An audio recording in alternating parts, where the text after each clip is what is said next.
This is John Iams.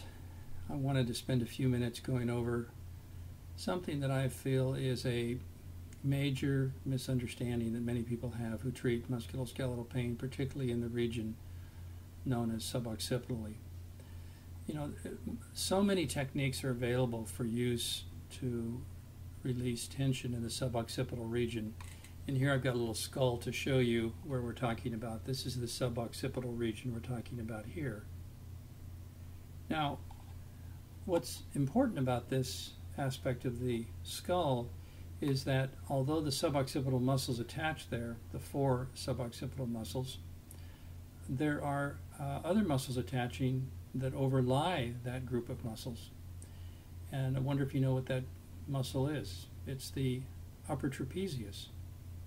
Yes, in fact, the upper trapezius would be the most superficial muscle. If you're palpating the suboccipital region, you're actually going to be palpating the upper trap, and you're going to have to make an assessment of whether or not you're actually assessing any suboccipital muscle involvement in the process of this evaluation you're doing and when you're doing your release.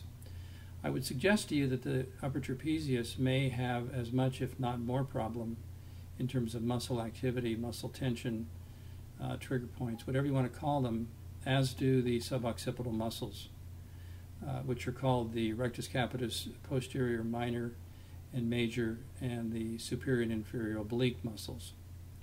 So what I want you to do is differentiate how much could be coming from the attachments here of the upper trapezius by palpating the upper trapezius muscle fibers over the shoulder girdle area, and make some determination whether there is muscle tension there, so that you're also able to then determine whether some of the tension you're palpating suboccipitally here is more coming from upper trap and or not, and then you would perceive that the rest of the tension you're perceiving may be coming from the suboccipital muscle group.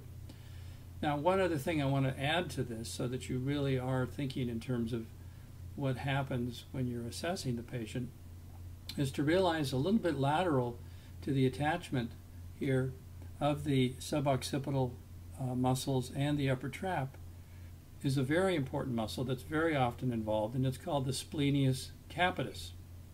And the Splinius Capitis has several functions. It is a muscle that side bends, rotates, and extends the head, and it works, in my judgment, in a way that works either synergistically with or in a opposite relationship to the SCM, the sternocleidomastoid.